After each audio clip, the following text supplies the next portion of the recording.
Most families think that booking the perfect hotel for their upcoming vacation is complicated, but it really doesn't have to be. And by the end of this video, I'll break down everything you need to know. I've learned firsthand by staying in over 500 plus accommodations within the United States and several other countries, traveling either solo, a mom with 3 kids, or with my husband and the entire crew. Throughout those experiences, I've made some good hotel selections and some not so great ones. But in those good selections, I've noticed that focusing on these 3 things made a huge difference. This is McMillan's on the Go, where we show you where to travel, what to do without compromising on cost or experience.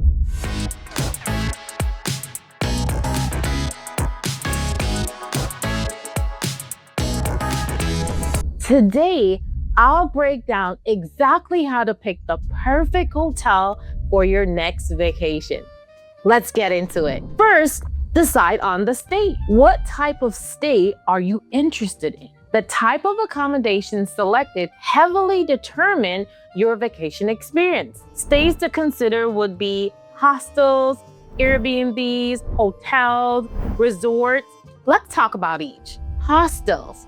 For younger backpack crowds with dormitory-style rooms, often have communal kitchens, bathrooms, and common areas. Some of the modern hostels may have private bathrooms, however, not traditionally. Hostels are usually budget-friendly accommodations, not typically designed for travelers with kids, and typically have an adult social vibe, an atmosphere where you can meet other solo backpackers. Airbnbs can provide a more local feeling, close to the local, in some countries, a traditional atmosphere. It gives you a home-like feeling and more space, sometimes without compromising on cost. Hotels provide more privacy compared to hostels. They have on-site restaurants, typically business-oriented setting, but though business-oriented, they do have several hotels who cater to families and couple travelers. Resorts, those often have inclusive options within scenic locations where you got some beach and some mountains, most with recreational activities on property for guests to enjoy. All you can eat, all you can drink.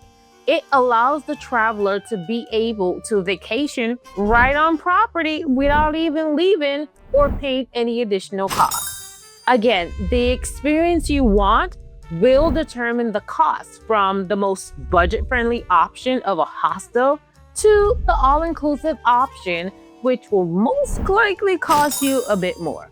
Option number 2, what are the amenities included? Definitely something you want to pay attention to when selecting the right accommodations. Some accommodations provide a mini fridge in the room and a microwave. Others only a mini fridge, and the microwave can be found on a designated floor available to all guests. A coffee maker if you're a tea or a coffee drinker, an iron or an iron board. Those are amenities you want to look for. How often are the linens clean? Is parking included? If not, well, how much is it? Are there shuttle services to and from the hotel? Is that included in the accommodations? What is the cost? Is there a pool? What are the pool times? Is there a gym? What are the gym times? Are there any restaurants on property? Any entertainment rooms such as an arcade? Knowing these things can help you map out each day of your vacation.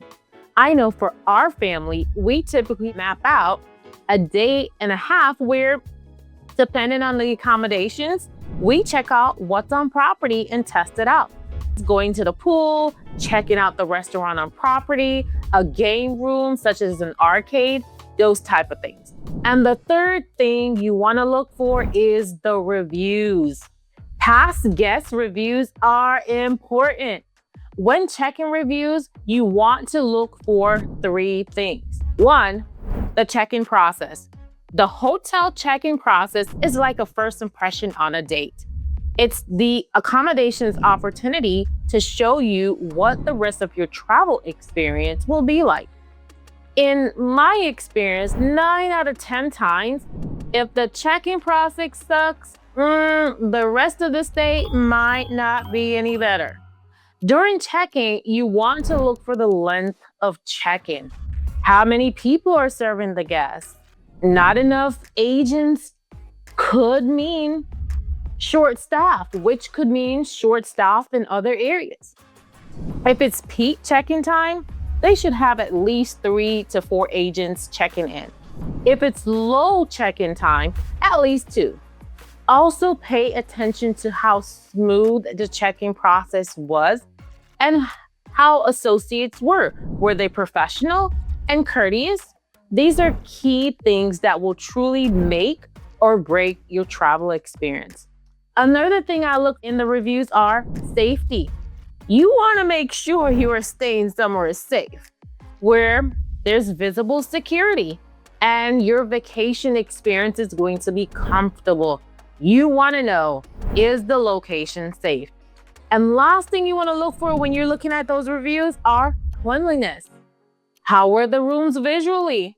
Not just on the page, but how do they smell? Were they clean?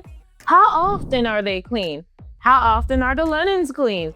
Any visible signs of bed bugs, rodents? How are the bathrooms? Shower or tub? Sliding door or curtains? Are the carpets clean?